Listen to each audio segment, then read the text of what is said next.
Welcome to Marauders Weekly on NBC North Dakota Sports. Marauders Weekly is your exclusive home to University of Emery Marauder athletics all season long. Football, basketball, volleyball, and more. You'll see it right here on Marauders Weekly.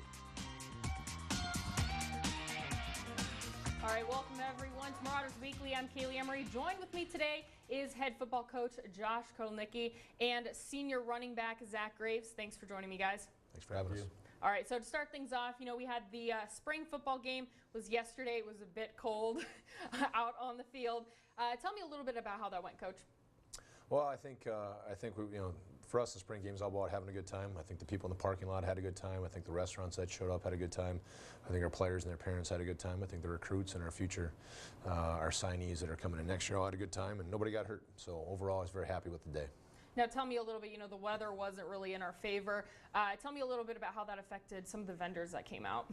Well, we had 22 restaurants signed up to come out there at 11:30, and obviously they have to do what's best for their restaurant.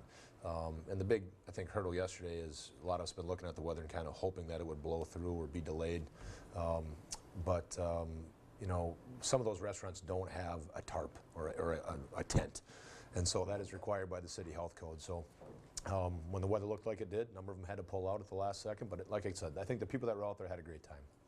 Well, hopefully so. Now, Zach, can you tell me, you were on the field playing. How was it playing for the spring game, braving the conditions that it was? I mean, obviously we would have rather preferred better conditions, but sometimes we have to battle adversity and go out there and put on a show for the fans because it was all about the fans. So it was fun regardless. Just going out there, getting to play, try out the new offense, and see how everything went. So awesome. Awesome. Now, speaking of the new offense, how has it been adjusting to this new offense? It's been a bit of an adjustment. I've never done anything like this before, so it's really new to me and all the other players. But I feel like it's been really beneficial to the kind of players that we have, and it fits the players that we have. So I'm really enjoying it so far. Coach, what about you? What would you have to say about the new offense? Well, we're only 13 practices into it, really. I don't count the game yesterday as a practice, and I don't count what we did on Friday as a practice. So, we're certainly not in any way, shape, or form ready to play a game yet necessarily. But, one of the things I really liked about yesterday, the only thing I liked about the weather was that, that's kind of why one of the big factors that we chose to do this was because of the weather in the upper Midwest, not necessarily the rain and snow, but the wind in particular is a big deal. So we're really building our team to be able to run the football in all conditions, and we got a nice look at that yesterday and a good test. The other thing I like is it's easier to get the ball in our playmakers' hands, guys like Zach, instead of having them run an out route or a 15-yard curl route or some of these other things. We just turn around and give them a 5-yard pitch. So I do like that, and you got to see some of our better athletes. I think you get a lot easier way to get them the football. Now, another thing that I saw, I was on the sidelines calling some plays. Regardless of that, it seemed like you guys run a lot of triple option plays. Is that something that maybe it's the team's offense that's just what you guys do, or? Well, we have. I mean, that's yeah. It's a triple option offense, but yesterday we were only running about 4 or 5 plays the whole game. So. Yeah, I think as far as the offensive playbook, it'd be a lot more extensive than what it was yesterday, absolutely. Okay. Now, what would you say is next? Either of you guys can kind of pitch in on this one. The spring game yesterday, season's not for quite a while. What's next for the team? Well, as far as the calendar, we have exit meetings this week. That'll be Monday we have the last team meeting of the year, make sure the kids know the calendar for May, June, July. Then we give the guys some time off. These guys have to take care of their finals and all that stuff. The coaches go out and spring recruit for a month, and then basically the month of May, guys like Zach will go home for a couple weeks, hang out with their family, their friends, all that stuff. And then a lot of the guys will kind of come back and forth during the month of May. June 1st is when our strength coach, Mike Silbernagel, is officially allowed to meet with them and start conducting the workouts. And so I'd say we'd have around 50 guys back on campus on June 1st, and then we roll like that till August. Okay. Now, Zach, you're a senior on this team, but last year was your first year playing. How would you say it is, maybe adjusting with the team over the past 2 seasons? Yeah, for the short amount of time that I've been here, just being here for barely over a year, I feel like the guys are great. Like, we bonded. We've created some really strong friendships in the short amount of time that I've been here, and it's just fun playing with them. We have a good time, and I've really enjoyed being here. Awesome. Now, what would you say maybe the offense is working with the team for? Yeah, I feel like the triple option fits the players that we have really well. It gets our playmakers out in space a lot, which helps us. We have a couple mobile quarterbacks, so we get them out in space as well. And even with our offensive line, like this offense involves a lot of cutting, so I feel like that helps us a lot too, just getting them running outside and chopping down defenders. Now, obviously, the offense is going to be working on the new offense system. What about the defense, Coach? Well, again, I think defensively we'll spend a lot more time working on other opponents when we get to fall camp, but really the emphasis in spring ball is on fundamentals and making sure the kids, the young players in particular, get a good base of underneath them for everything they'll have to do in the fall. So, we have a lot of competition on the defense side of the ball right now, particularly at the linebacker spot between players who played last year and guys who redshirted last year. And so I do like the competition we have on that side of the ball. But there's one of the reasons we're going to this offense is to help our defense. We want to play great defense here, and you just have to decide, is great defense 42-35 because that's how everybody else is doing it, or is great defense the old school 24-10 type of defense? And so we feel the best thing we can do defensively right now, given how things are going in the conference, is to take away plays from the other team's offense. And so that's one of the benefits of this offense as well. Okay, now what would you say you're really looking forward for the freshmen opposed to maybe the returning players, juniors and seniors? The kids that are freshmen right now? Freshman plus now, yeah. Well, I've been really impressed. They've conducted themselves pretty well during the year. I think a lot of our upperclassmen have mentioned that they've been impressed as well. But what we're looking for those guys to do, a lot of those guys are in our 2 deep right now. And so regardless whether or not you're a freshman or a senior, if you're in our 2 deep, we expect you to be here this summer. And so I've been very impressed with the number of kids out of that class that have already made the commitment to stick around this summer. It's a difficult thing to do. You don't have a lot of money at the end of your freshman year. You don't have a place to live. It's all brand new. And we'll have more than half of that class here working out with the upperclassmen. And I think they understand it's a paid-for mentality, and someday those guys are going to be juniors and seniors, and they might be counting on somebody that's a freshman to put in the work to make sure that their last year goes the way that they want it to go. So I've been impressed with that group, but they're going to have to make bigger, faster, stronger. That's the message for everybody in that class. They still have to get bigger, faster, stronger. They just graduated 8th grade. They're going into 9th grade as far as the age difference. And so physical development is still the name of the game for those players. All right, thanks so much, Coach, and thank you, Zach Graves, for coming in. And stay with us. Don't go too far. I've got all your Marauders news, scores, and schedules coming up.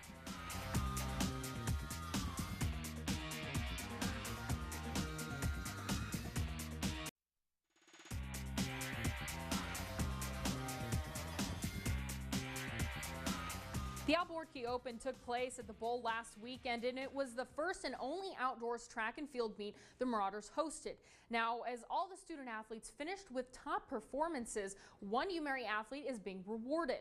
Freshman hurdler Maria Bolabruch earned the Emery Freshman Hurdler Northern Sun Women's Outdoor Track Athlete of the Week. This is her first time earning this title, as she finished the 100-meter hurdles in an NCAA provisional qualifying time of 14.09 seconds. Bolabruch is also an all-conference performer from the indoor championships and now ranks 3rd in the NSIC, along with being 13th in the country for the 100-meter hurdles.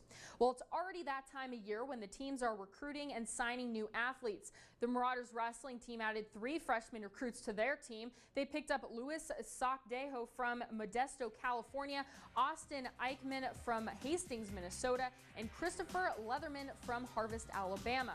Head coach Adam Aho is excited for the addition of the 3 freshman recruits. And speaking of recruits, the men's and women's basketball teams have added a few new players to their roster during their signing day. The men's basketball team added 3 new players: freshman guard from Truro, Iowa, Jalen White, freshman guard from Florence, Montana, Levi Claggett, and transfer forward from Gillette College and originally from Quebec, Canada, Stephen Daho.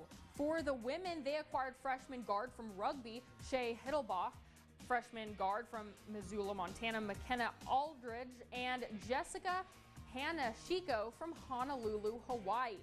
Now, there was a lot going on this week. Taking a look at the scores from this week, starting with baseball, they took on NDSU on Tuesday, losing 1-0 after an error in the bottom 9th inning. And then for their weekend games, because of the weather, they were moved up a day and moved to Winona. They lost their first game 11-3 as their second game is still in progress. And then they'll continue play tomorrow. For the softball team, the Marauders were on the road on Tuesday where they beat Northern State in both games. And then on Thursday, they were up in Minot where they won the first game 8-4 but fell in the second. On Saturday, the softball team was in St. Paul to take on Concordia where they won both games. And then earlier today, they played Minnesota State in Mankato as they lost both games, scoring only 1 run for the day. The track and field team was in sunny California for a few different invites. During the Mount Sax relay, senior distance runner Chris Jessup ran his first 10K and set a new record time for the University of Mary of 31:30:37. Chris now has 5 UMary school records with the indoor 3,000 meter and 5,000 meter and the outdoors for the 3,000, 5,000 and 10,000 meter. At the Brian Clay Invitational at Azusa, California, Davina Carr placed second in the women's pole vault. Molly McDonald tied for 6th in the women's high jump, and Alexis Zeiss placed 7th for the women's 5,000 meter. The team then traveled back here to North Dakota as they participated in the Blue Hawk Games in Dickinson. In the women's 800 meter, Jackie Harmon places 2nd. She also placed 1st in the women's 1,500 meter with Savannah Childers placing 2nd. Kaleigh Pastian finished 1st in women's long jump with Jasmine Garcia finishing 4th. And then in the triple jump, Pastian finished 2nd. For the men, Corey Berner finished 1st in the 100 meter dash, and then he placed 2nd in the 200 meter, as Nathan Inkman came in 2nd for the 1,500 meter.